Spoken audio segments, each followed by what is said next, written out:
ماما شو راح تعملي لنا أكلة حلو اليوم؟ رح أعمل لك حلاوة سميد، شو رأيك؟ علميني كيف ساويها. رح أعلمك أكلة سهلة كتير وبسيطة كتير واقتصادية. بس أول شو رح تحكي للي عم بيشوفونا؟ إذا أول مرة بتشوفونا اشتركوا بقناتنا. مثل ما حكيت لكم مكونات هالأكلة كتير بسيطة. استخدمت كاستين من السميد الناعم وكاس وربع من السكر. فيكن تضيفوا بس كاس من السكر لأنه آخر شي رح ضيف قطر، وكاس كبيرة من جوز الهند، و8 كاسات حليب ما يعادل لترين. فيكن تضيفوا مي بدل الحليب،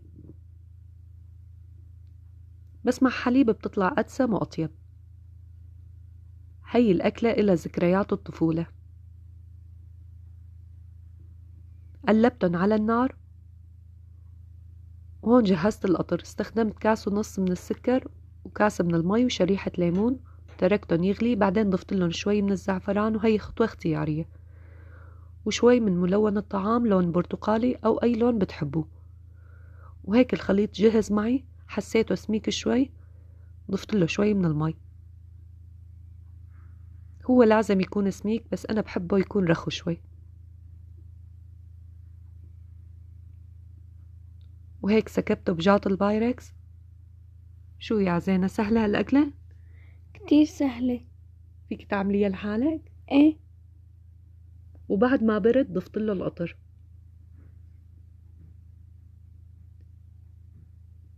شوفوا منظرها شو شهي وشو حلو، والطريقة ولا أبسط من هيك. وزينتها بجوز الهند وفستق حلبي، وهي خطوة اختيارية.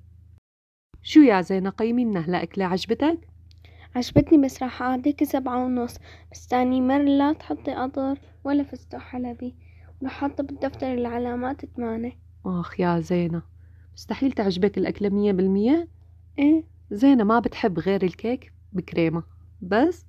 بس أكلات القطر ما بتحبها كتير.